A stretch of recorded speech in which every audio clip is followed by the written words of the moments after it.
Assalamualaikum warahmatullahi wabarakatuh. Good morning, viewers. Now you're watching News English program in Global TV with me, Arina Noveria, and my friend Nita Rahmawati. There will be 4 news topics that we will bring good today.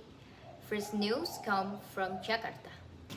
The Ministry of Home Affairs record total loss due to damage to public facilities and government buildings as a result of demonstration in DKI Jakarta reaching 50.4 billion.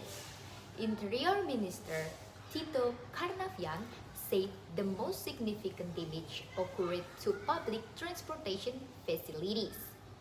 From Monday, August 25 to September 2, there were 107 protest sites in 32 provinces.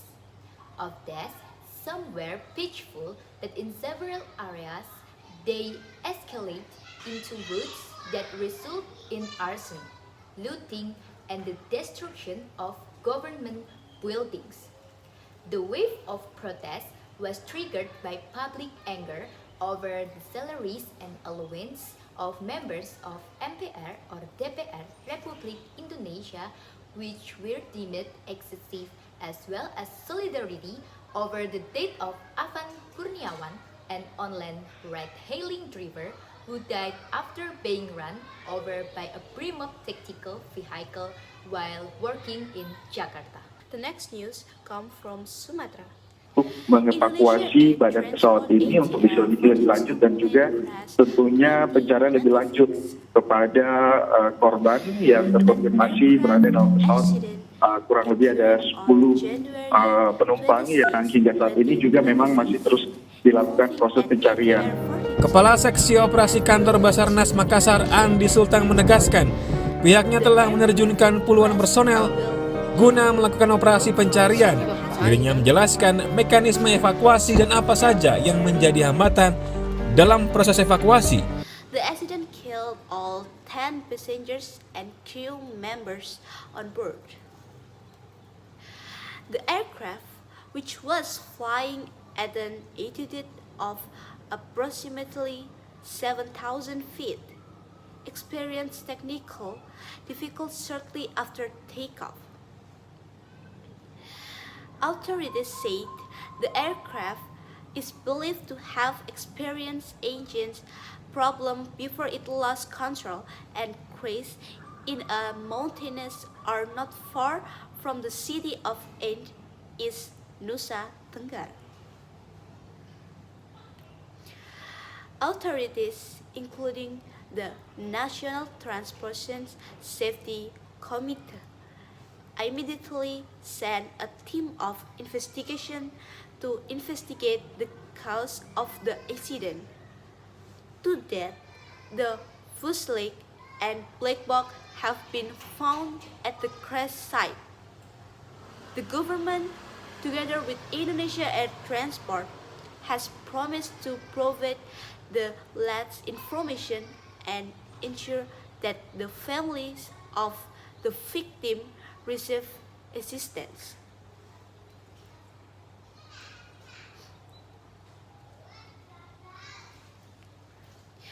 A number of parties have also stated that this accident is a matter of great concern in effort to improve domestic aviation safety standards.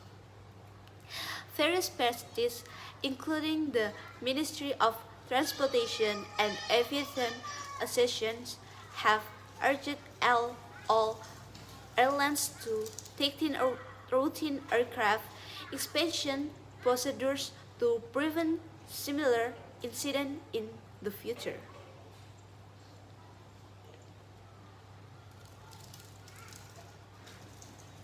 This accident adds to the tragic record of Indonesian aviation, which has experienced a number of serious accidents in recent years.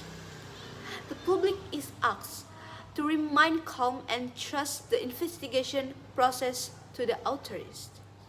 Still in the same area, this news also comes from Sumatra. Since late November, 2025, provinces of the island of Sumatra, particularly Aceh, North Sumatra, and West Sumatra, have been hit by extreme rainfall. The combination of high rainfall and fragile environmental conditions has caused rivers to overflow, widespread flooding and landslide in many areas. These floods have submerged thousands of homes, cut off access to roads and vital instruction, and forced many residents to evacuate. Amidst the crisis, solidarity has emerged among communities, volunteers, and various parties assisting victims, opening public kitchens, providing emergency shelters, and helping with logistic distribution.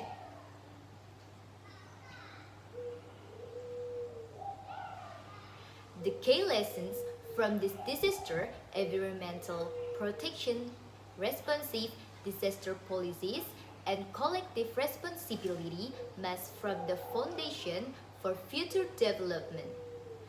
Thus, we are not only rebuilding but building better and safer from similar risks.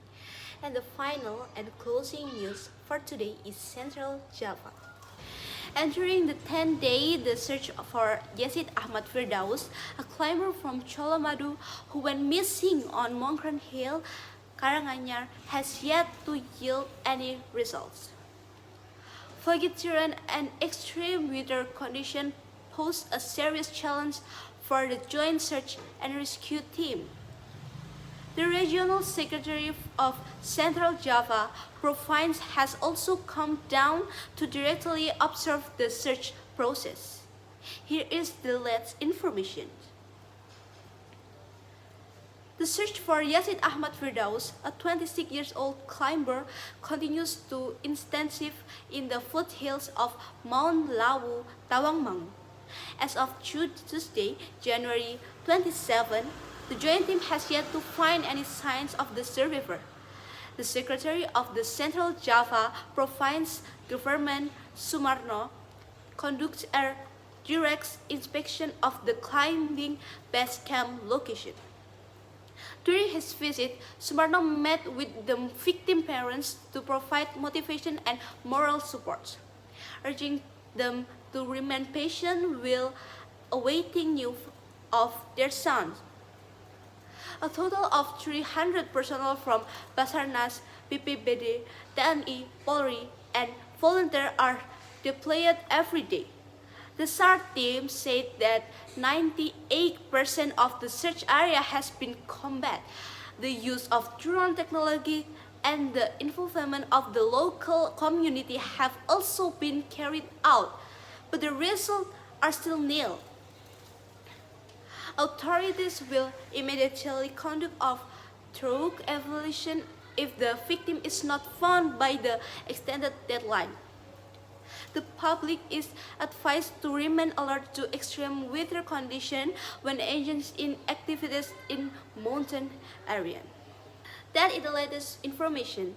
Let us pray that the search process goes smoothly and that the victims are found safe and sound. This is me, Adna Noveria, and my friend Nita Rahmawati, signing off. Thank you and goodbye. Wassalamualaikum warahmatullahi wabarakatuh.